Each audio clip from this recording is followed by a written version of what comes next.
1 கொரிந்தியர் 10:16. நாம் ஆசீர்வதிக்கிற ஆசீர்வாதத்தின் பாத்திரம் கிறிஸ்துவனுடைய இரத்தத்தின் ஐக்கியமாய் இருக்கிறது அல்லவா? நாம் பிட்கிற அப்பம் கிறிஸ்துவனுடைய சரீரத்தின் ஐக்கியமாய் இருக்கிறது அல்லவா? ஆசீர்வாதத்தின் பாத்திரம், நாம் ஆசீர்வதிக்கிற ஆசீர்வாதத்தின் பாத்திரம். கர்த்தருடைய பந்தியில் திருவிருந்து ஆராதனையில் ஒரு பாத்திரத்தில் திராட்சை ரசத்தை வைத்து அதை ஊழியக்காரர்கள் ஆசீர்வதித்து ஜெபிக்கிறார்கள். அந்த கர்த்தருடைய பந்தியிலே பயன்படுத்தப்படுகிற திராட்சை ரசத் இருக்கிற பாத்திரத்தை தான் ஆசீர்வாதத்தின் பாத்திரம் என்று பைபிள் சொல்லுகிறது. ஆசீர்வாத தட்டுன்னு ஒன்று கொண்டு வந்திருக்காங்க புதுசாக. அது மனிதனுடைய கண்டுபிடிப்பு.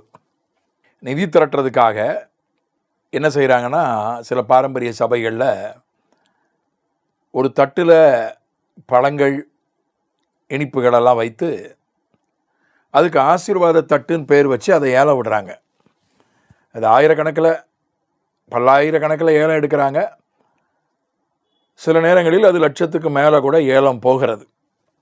அது சபையினுடைய செலவுகளுக்காக, நிதி திரட்டுதலுக்காக அதை செய்கிறார்கள்.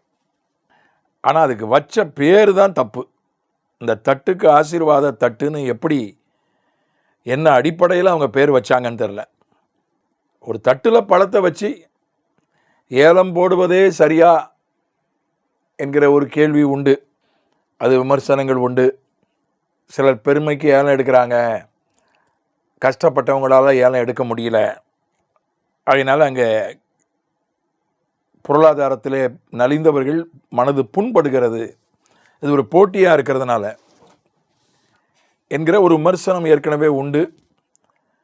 இன்னொரு பக்கம் அதற்கான விளக்கம், ₹1 பொருளை ₹2 ஏலம் எடுத்தால் அது ₹1 ஏலம் எடுக்கணும். ஆனால் ₹1 பொருள் 50 பைசாவுக்கு ஏலம் எடுத்தால் அது சரியாக இருக்காது. ₹1 பொருளை 50 பைசாவுக்கு ஒருத்தங்க வாங்குகிறாங்க, சரியாக இருக்காது. ₹1 அதுக்கு மேலேயோ வாங்கினா தான் சரியாக இருக்கும். அதுக்கு தான் அந்த ஏலம் என்கிற முறையை, அதாவது அதனுடைய விலை அவங்களே முடிவு பண்ணிக்கிறோம், வாங்குறவங்களே என்று நாங்கள் வைக்கிறோன்னு ஒரு விளக்கம் சொல்லப்படுகிறது. அதற்குள்ளே போவது என் நோக்கம் அல்ல. ஆனால் ஆசீர்வாத தட்டுன்னு ஒரு தட்டு கிடையாது அது. அதனால் அந்த பாரம்பரிய சபையினுடைய தலைவர்களை கையெடுத்து கும்பிட்டு கேட்டுக்கொள்கிறேன், அந்த பேரை மாற்றிடுங்க. ஏலம் போடுங்க, நிதி சேகரிங்க, அது வேறு விஷயம். ஆனால் அதுக்கு ஆசீர்வாத தட்டுன்னு பேர் வைக்காதீங்க. சரி, இது ஆசீர்வாதத்தின் பாத்திரம். எது? அந்த அப்பத்தை ஆசீர்வாதத்தின் அப்பம் என்று வேதம் சொல்லவில்லை. அதுலேயும் ஒரு விஷயம் இருக்குது. இந்த கப் லைசன்ஸ்னு ஒன்று கொடுக்குறாங்க பாரம்பரிய சபைகளில். அதாவது அந்த ரசத்தை பரிமாறுறதுக்கு உபதேசியார்கள், சபை ஊழியர்கள், சில சுவிசேஷர்களுக்கு கூட அவர்களுக்கு ஒரு அனுமதி கொடுத்து ஒரு கப் லைசன்ஸ் கொடுக்குறாங்க. அதாவது ரசத்தை பரிமாறலாம். சபையினுடைய 2வது நிலையில் உள்ள ஊழியர்கள், சபை ஊழியர்கள், உபதேசியார்கள், டீக்கன் என்று அழைக்கப்படுகிறவர்கள், நான் பாரம்பரிய சபைகளை சொல்கிறேன், ஆங்கிலிக்கன் சபைகளை சொல்கிறேன். ஆனால் அப்பத்தை சபையினுடைய தலைமை ஊழியர் மட்டும்தான் பரிமாற முடியும், அல்லது அதுக்கு சமமானவர்கள் தான் பரிமாற முடியும். பிரெஸ்பைட்டர் என்று சொல்லக்கூடியவர்கள், உருவானவர் என்று சொல்லக்கூடியவர்கள் மட்டும்தான் பரிமாற முடியும்னு ஆங்கிலிக்கன் சபைகளில் வச்சுருக்காங்க. ஆனால் வேத புஸ்தகம் ரசத்தை, கர்த்தருடைய பந்தியில் பரிமாறப்படுகிற ரசத்தை விசேஷப்படுத்தி சொல்கிறது. ஆசீர்வாதத்தின் பாத்திரம், நாம் ஆசீர்வதிக்கிற ஆசீர்வாதத்தின் பாத்திரம் என்று வேத புஸ்தகம் சொல்கிறது. ஆகையினால அந்த ஆசீர்வாதத்தின் பாத்திரம், அது ஆண்டவருடைய இரத்தத்தை குறிக்கிறது. அந்த பாத்திரத்தில் நாம் பங்கெடுக்கும் போது அவருடைய இரத்தத்தோடு நமக்கு ஒரு ஐக்கியம் ஏற்படுகிறது. 1 யோவான் 5:8 அது விதமாக சொல்கிறது. பூலோகத்திலே சாட்சியிடுகிறவைகள் 3, ஆவி, ஜலம், இரத்தம் என்பவைகளை இம்மூன்றும் ஒருமைப்பட்டிருக்கிறது. 3 காரியங்கள் நித்திய நியாய தீர்ப்பில், தேவனுடைய நியாய தீர்ப்பில் 3 சாட்சிகள் தான். பூமியை பொறுத்தவரை பரலோகத்தில் 3 சாட்சி, பிதா, குமாரன், பரிசுத்தாவி. அவர்கள் நம் மீது கிருபை கொண்டு நம் மீது இரக்கம் கொண்டு நம்மை மன்னித்து அவர்கள் நமக்கு எதிராக சாட்சி சொல்ல மாட்டார்கள். ஆனால் பூமியில் 3 இருக்கு பாருங்க, அது நமக்கு எதிராக சாட்சி சொல்ல வாய்ப்புண்டு. அதை எப்படி ஆண்டவர் மாற்றுகிறார் என்றுதான் பைபிள் விளக்குகிறது. பூமியில் சாட்சி சொல்லக்கூடிய 3 சாட்சி தான். ஆவி, ஜலம், ரத்தம். ஆவி அது மனிதனுடைய ஆவி. மனிதனுடைய ஆவியை கர்த்தர் என்ன செய்கிறாரு? அதை உயிர்ப்பிக்கிறார். அதுதான் மறுபிறப்புன்னு சொல்கிறோம். நம்முடைய ஆவி கொடுக்குற சாட்சி அல்லது நம்முடைய மனசாட்சி, அது மனசாட்சின்னு எடுத்துக்கலாம். உலகத்திலே பாட்டு இருக்குது, நல்லவருக்கெல்லாம் சாட்சிகள் 2 1 மனசாட்சி. அது மனசாட்சி, இந்த ஆவி என்பது மனசாட்சி என்று நாம் எடுத்துக்கொள்ளலாம்.